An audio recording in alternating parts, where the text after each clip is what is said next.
আমি বলছি আমার উত্তরটা তো কোন জায়গায় কি বলতে জানি যাই তুই কথা কি লেগে পড়ে জানি যাই কম জায়গা ফকর ফকর করতে যাবি খাবার দেবো একটা চোখ বাস্ত করে দেবো কিন্তু একদম আমি প্রশ্ন করলাম একজন লোক বলতে আলমদ শুনলে নামাজ পড় না শুরু না বললে নামাজ হবে না ফালতে পারতেছি আমি বলছি আমার উত্তরটা তো কোন জায়গায় কি বলতে জানি যাই তুই কথা কি লেগে পড়ে জানি যাই কম জায়গা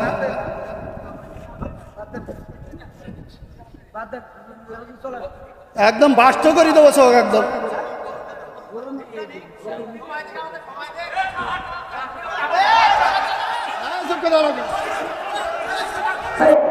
মানে এখন অবস্থায় এমন যে আমাদের যা হয় হোক কিন্তু ওরা যেন না খেতে পারে কথা কয় না ঠিক না ঠিক এইগুলো বাদ দিয়ে আসুন আমরা ঐক্যবদ্ধ থাকি ঐক্যবদ্ধ যদি থাকতে পারি তবেই এই দেশে শান্তি শৃঙ্খলা ফিরে আসবে যদি ঐক্যবদ্ধ না হই দাদাদের ষড়যন্ত্র থেমে নাই আজকেও পত্রিকার নিউজ হলো এই দেশের আওয়ামী লীগেরা তাকিয়ে আছে ভারতের উপরে তারা কি করেন সেটা দেখবে খেয়াল করেছেন কিনা এমনকি আমেরিকায় ছিল স্লোগান দিয়েছে হ্যাঁ উই লাভ মোদি আমার লাভ মোদি দেখেছেন না দেখেন না শেখ হাসিনার নাম ধরে স্লোগান দিয়ে বাধ্য দেবে আমরা মোদিকে ভালোবাসি কাকে ভালোবাসে ওদের আকাঙ্ক্ষা হলো মোদি একটা কিছু করে দেবে ভাই এই দেশ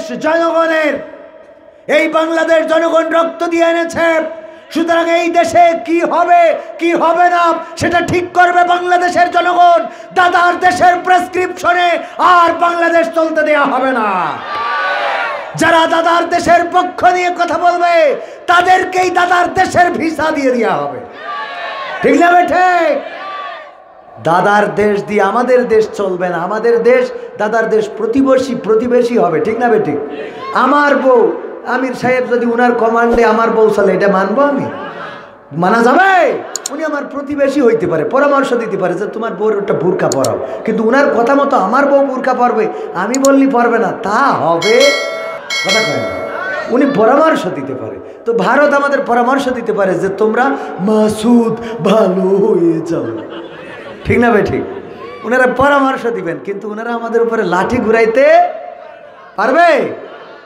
ভাইরা আমার তো আলোচনায় আসি কারণ সময় চলে যাচ্ছে তাইলে কোনটা আলোচনা করছিলাম সূরা তাহা 55 নম্বর আয়াত সূরাটা হলো মাক্কি সূরা ওমর রাদিয়াল্লাহু তাআলা আনহু যখন ইসলাম কবুল করেছেন সেই সময় এই সূরাটা নাজিল হয়েছিল এবং কিতাবে এসেছে ওমর রাদিয়াল্লাহু তাআলা আনহু এই সূরার আয়াতে কারিমা শুনেই তিনি ইসলাম কবুল করেছিলেন যখন বোনেদেরকে প্রহার করলেন মারলেন রক্ত বের হয়ে গেল ফিনকি দিয়ে আজকের আলোচনা শুরু করেছিলাম ওমর দিয়ে ঠিক না নেতা কেমন হওয়া লাগবে সেটা দিয়ে শুরু করেছিলাম ওমর রাদিয়াল্লাহু তাআলা আনহু কেমন ছিলেন ওই যে মরুভূমির পরে শুয়ে আছেন ঘাম টপ টপ করে বালুতে পড়ে বালু চুষে নেয় ওই রোমান সেনাপতির গুপ্তচর বললেন আহারে ওমর যেই ওমর জনগণের নিরাপত্তা দিয়েছে ওই ওমরের আর কোনো র্যাবের দরকার নাই আর কোনো ডিজিএফআইয়ের দরকার নাই এনএসআইয়ের দরকার নাই আর কোনো ডিবির দরকার নাই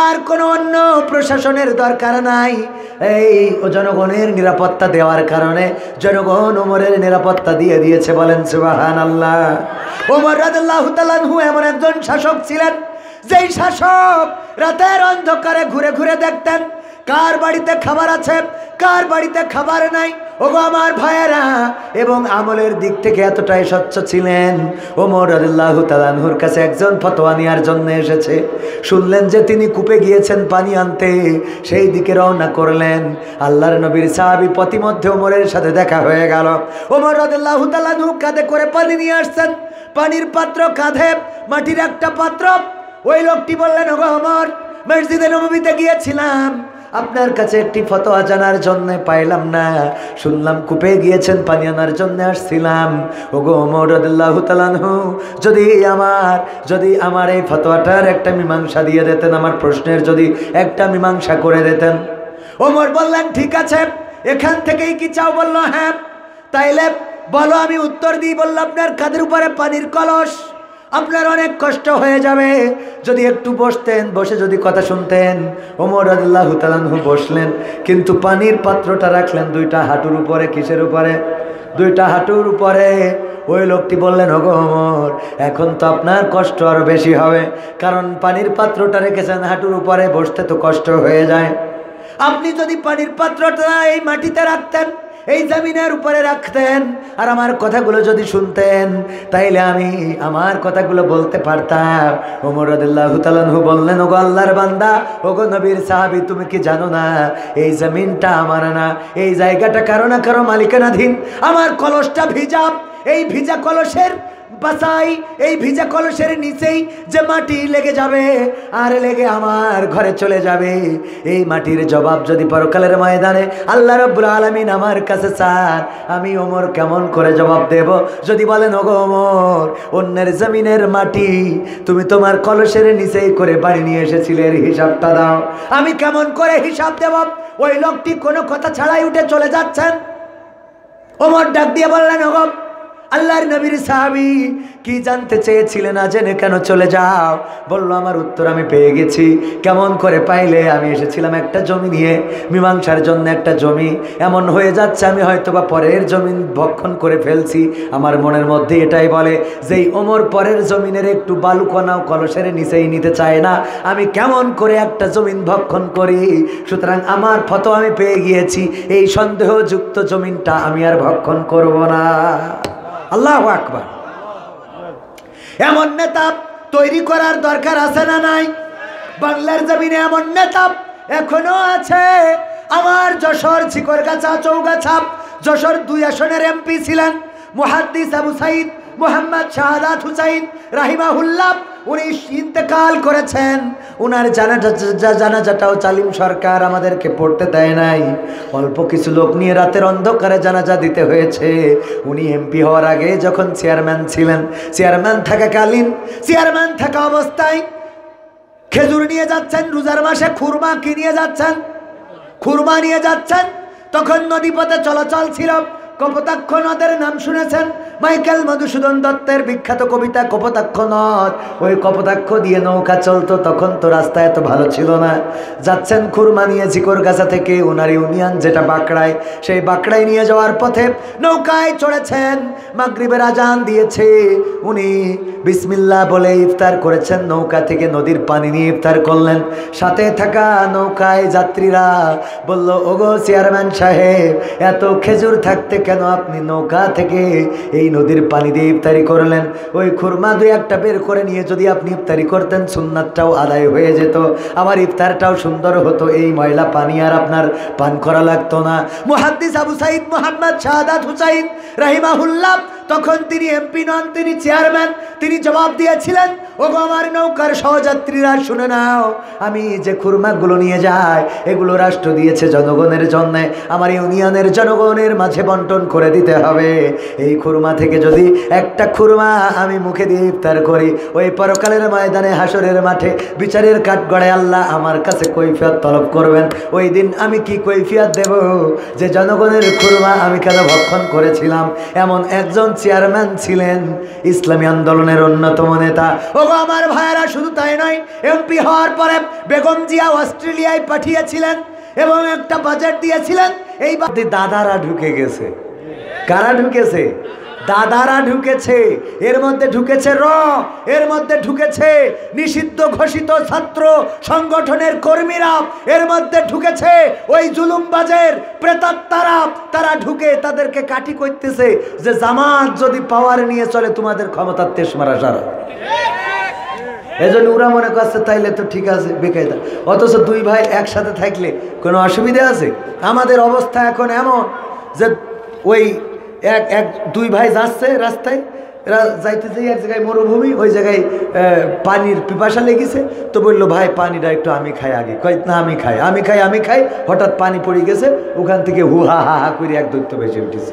কয় এতদিন তো আটকে ছিলাম, তোরা আমারে বাঁচাইছিস পানি দিয়ে, তো তোদের আমি 3টে স্বপ্ন পূরণ করব। বল কি স্বপ্ন, কে আগে চাবি? তো তো বলছে যে আমি বড়, আমি আগে চাই। ছোট ভাই বলছে না আমি আগে চাই। আমি বড়, আমি আগে চাই। না আমি আগে চাই। দুই ভাই তর্ক বিতর্ক। দৈত্য বলতেছে যে এই তোরা তর্ক করতেছিস কেন?